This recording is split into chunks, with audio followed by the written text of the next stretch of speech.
no one looks good. We say that it's just Clemson and Alabama and everybody else.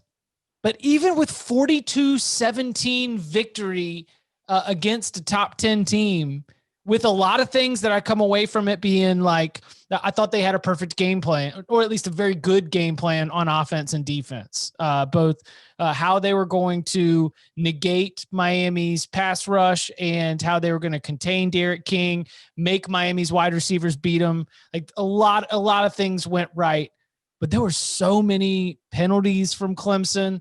There were 3 blocked field goals. One of them returned for a touchdown. One of them on Dabo Sweeney, and he took ownership of it going into the locker room. Credit but to him. Even the number 1 team in the country, one of the few teams that we feel like is like, they're one of the only good teams. They were not in their championship form, and maybe that'll all be lost when they've got a whole bunch more 20+ point wins on the schedule. You know, when you pull up their schedule and you just look at it all and they've got 40 or more in every game and nobody else is higher than 30, it's going to all blend together. But in this moment right here, recording on Saturday night, I'm like, man, Clemson couldn't get out of their own way in this game. Probably should have won by more. Yeah. But listen to what you're saying though. Like you're saying, all right, Clemson didn't look great. They didn't have their A game. They weren't playing awesome. But then what was the final? 42 to 17. 17. Yeah. Against the top 10 Miami team. Yeah. I mean, so that is exactly what you want out of a top team, I think. Yeah, no, I got no problems with anything that happened there. I mean, I talked on HQ, I talked the podcast how I felt what Brent Venables' game plan was going to be defensively against Derek King, and that's exactly what they did. They kept him in the pocket and said, if you could beat us consistently by staying in the pocket and moving the ball down the field, go for it. And he couldn't. And, they had a couple picks. Miami's offense was really ineffective for a lot of the night. Like, they had the touchdown late, but that really was kind of, cosmetic more than anything. They had 210 yards of offense. Clemson just completely dominated the game. And like you said, Chip, the only things that went wrong for Clemson weren't really Miami for the most part. That's not to say the defense didn't make plays and they blocked the kicks. They did all that, but it was more Clemson shooting itself in the foot than anything. So, yeah, I think everybody stinks but Clemson now, honestly. I mean, this was yet another Clemson game I didn't really watch that much. God, man, that's okay. It's all right. That's my job. We'll divide that here on the podcast. You admitted it earlier in the week. You were like, Anna, I haven't watched much of Clemson. They're always on the side. Tell me what's good about this team. Yeah, I mean, I got like max bets on all kinds of sides of Ole Miss, Bama, and points.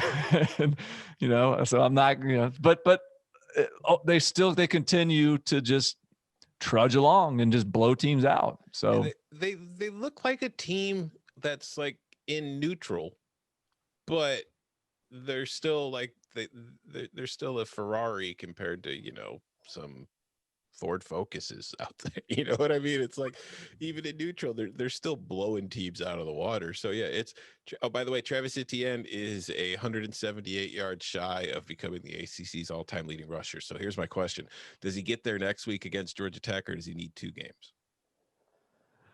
What's the game? He probably won't get there because he'll be out. Yeah. So against Syracuse in 2 weeks. Yeah, without a doubt at Syracuse. Yeah. Against Syracuse. The way Duke ran on Syracuse, yeah. Didn't Duke have like another 5-turnover game, but then they just managed to win anyways? Yeah. Yeah.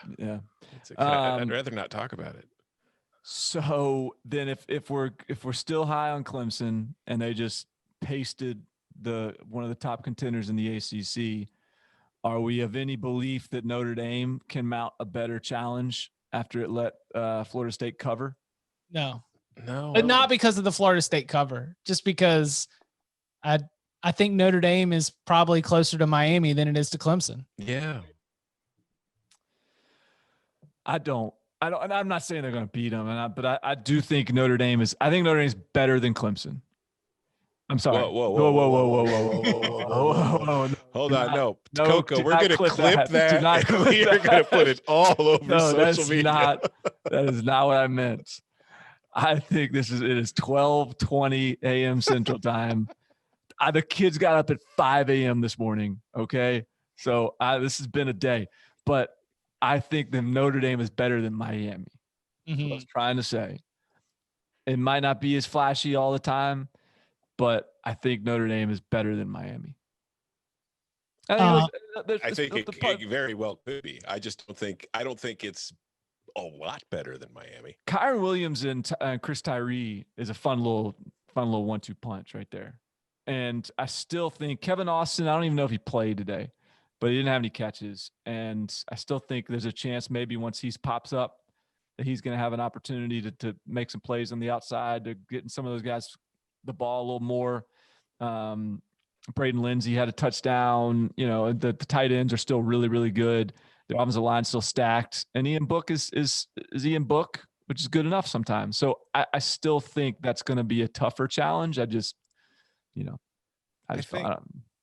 think they're similar in a lot of ways in that I think Miami has a real problem at the receiver position as far as like a guy stepping forward and being like, you know, the guy. I don't know that he exists on that team. And I feel like we're kind of dealing with the same situation with Notre Dame, but I think that like defensively, they're similar. I think they have very good front sevens.